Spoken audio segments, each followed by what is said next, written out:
Yo, what's going on, everybody? I'm your boy Numbskull, and welcome back to another episode of Shooting the Shit. You mind lighting that cigarette? Sure. Thank you. This is my girlfriend, and she's gonna tell you all tonight about the time that she greened out at a carnival. Pretty interesting story, and perhaps even a second story about this really, a short one, about this really interesting time she took DXM and tiny bit of DPH, and man, she really saw a crack in the space-time. You'll hear about it. But hope you guys enjoy, and let's get into this shit. So what initially led up to you going to the carnival and you smoking that night and whatnot? Well, it was before I ever really started smoking weed, so it was my tolerance was like barely there. And my grandma who raised me, she didn't know that I smoked either. So we had to like do it somewhere away from my house. So we were gonna go to this carnival, right? I'm good. We were gonna go to the carnival, and on the way there in the car, she just passed me 2 edibles. And she told me that they were 10 milligrams each. And I was like, I took one, and then I decided to take the other one too. So I took both of them. And they also had one of those drinks, the marijuana drinks. Oh, yeah. And I took a swig of that too. And then we went to the carnival, rode all the rides. I was fine the whole time we were at the carnival.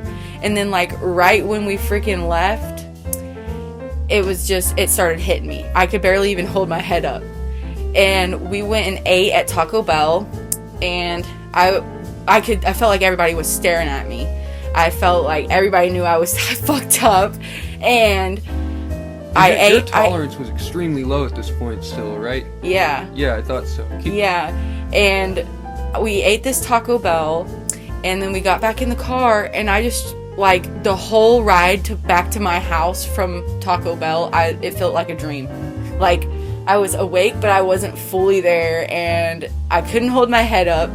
And actually, I remember when we were on the way there, we saw someone fucking street racing. Like, 2 cars just all of a sudden, and then a cop's like, as I'm barely like, and I'm in the back like, I could not hold my head up. Look, weed's a psychedelic, and every time you take psychedelics and you go outside, weird shit that would never happen when you're sober, it just happens out of nowhere. It's got you like fucking mind fucked, tripping balls. You guys know what I'm talking about. But continue with your story there. So we finally get back to my house, and I'm literally sitting there in the back of the car trying to work up the courage to go inside, because I knew I could not pretend to be sober in front of my Nana. I could not pretend to be sober in front of my Nana. And, I mean, she called me, because we sat out there in the car for so long, she started wondering where we were, and she called me, and she was like, "Where are y'all?" And I was like, "Oh, we're just sitting in the parking lot." She was like, "Why are y'all sitting out there? Come inside." And then I was like, "Dang it!" And then we got forced to go inside, and then, like, my Nana immediately knew. She started looking at my friend Bailey. She was like, "What'd you do to my granddaughter?" And she said, according to her, we just walked in there, and we were all standing there staring at her. According to her. I mean, we got there, and she and her friend were already freaking drinking. I mean, she was messed up, too. So... Hey, worked out. But... No, that's when I started feeling weird. Like, I couldn't keep whatever the Taco Bell I had eaten. I started feeling like it was about to come. Oh, yeah, I know the feeling. And I literally started feeling like I was gonna die. Like, I honestly felt like I was gonna die. Oof. Like, I thought it was gonna be my last night alive. I was telling you my happened when you green out on those edibles, man. Oh my gosh. I hope I never feel like that again. That was the most horrible thing I've ever experienced, to be honest. I really thought I was gonna die that night. I kept apologizing to my Nana. I was like, "I'm sorry, Nana, I'm so sorry." She was like, "It's okay, you'll be fine." As I'm just throwing up. Fucking fantastic. It's phenomenal. Yeah, I told you it'd be a banger. No, I didn't, but it was a banger, in my opinion. Now let's talk about that DXM experience that you wanted to. You were actually with me this time. I know that, but I wasn't awake. I was asleep when this occurred. Yeah, it was my birthday, and I have been wanting to take DXM for a while. So I hit up my friend that I thought might be down to do it with me. Their name was Corey, and I was like, "Do you want to trip with me?" And they were like, "Hell yeah!" So we got together, and at first we had these what are they called? What, you know what they're called? You talking about the DXM gel tabs? Yes, the gel tabs. We took a bunch of those first, and we felt like we didn't really have enough. Didn't you have syrup as well? And then we took the syrup. We started taking shots of that shit. No, but there We was were like, "Hey, cheers!" antihistamine in there. Like somewhere. what were we thinking? And no, because you and Lena decided to go to bed, and then me and Corey were left awake, basically just sitting there scrolling on our phones, and I could not focus on my phone. Like, it was just like, it felt like it wasn't working, low key. And Been so there many times. and then eventually everybody went to sleep, even Corey. Corey was like, "I'm sorry, I can't stay awake. I can't do it." And so I'm sitting there by myself awake, just staring at the room, because the whole room it was not the same room to me. It started becoming something else, because the lights were off and the whole room was dark except the red light on the TV, and all of a sudden the light starts moving. Literally around the whole room, the light starts moving like this, Not like that dancing. light you were talking about too. Yes. Little DVD player thing or something. No, it's the TV. It was like It's the TV itself. it's mounted up in the TV, Yeah, I know. up on the wall in the corner, and it started dancing, and then all of a sudden it's like, and then it starts like, the whole room looked red at this point, like bright red with light, and it was just like a red crack in the darkness, and what I thought was a crack in space-time. That's what my brain put it together as in that moment. Very interesting. That was weird. That is something else right there. Let me tell you. And then that's when I was like, my heart's beating too fast.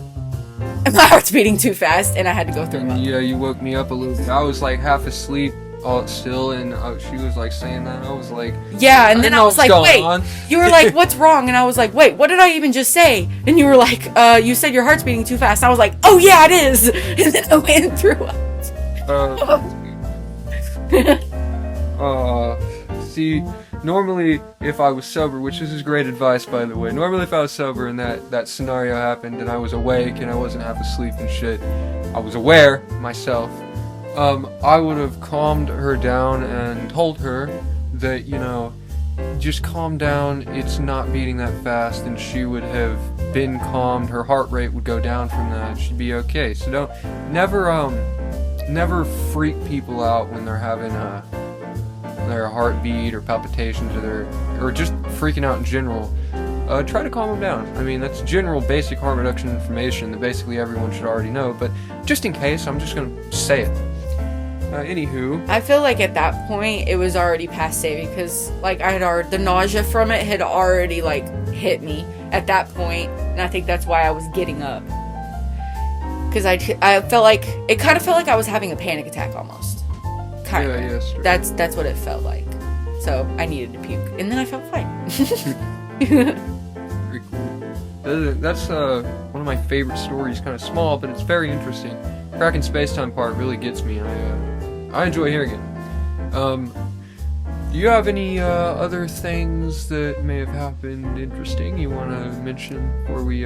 The first time I hit a bong, I was with the same person I was when I went to the carnival that one time, Bailey, and it was her beaker bong. It was a decent sized bong. I mean, it was a decent sized bong. And she loaded up the weed she brought, and I literally hit it like 2 times. And my Nana was like, "Can y'all run to Walgreens for me?" And so we got in Bailey's car. It actually wasn't even her car. It was her mom's car. Stole the parents' whip. She didn't steal it. She was borrowing it. Her mom knew she was. As long as you bring it back. Her mom knew she was borrowing the car. But yeah, we get in the car, and I'm in the passenger seat. Bailey's in the driver's seat, and then Lena was in the back, And just all of a sudden, on the way there, I'm like, I feel like I'm gonna throw up. Bailey, dude, as she was trying to pull over, it was too late. It was too late. Blech, right in her mom's floorboard on the passenger side. And guess what I had eaten? Bologna and fucking mustard. It was disgusting. It was disgusting. See, that's actually one of my favorite sandwiches, bro. With lettuce on there too, it makes it perfect. Just phenomenal. It is busting, bologna, but mustard and lettuce, bro, on some bread. Oh man, white bread. Fuck wheat bread. I don't give a shit if it's healthier. It's nasty. I don't like it. White bread or light wheat bread is okay. Damn, why are you so aggressive about the bread? Because it's a very sensitive topic, you know? My bread's important to me. Anywho, I'm straight. It is busting, but coming back up, not so much. Not so much. No, I could imagine. The smell, the smell. Oh my gosh, it was horrible. I literally threw away my checkered Vans because I threw something about that. Yeah, I threw up inside my shoes and I was like, they're done for. Like I was not cleaning that shit. I threw them away. No, that's really sad. R.I.P. to the checkered Vans. Yeah, those are my favorite shoes.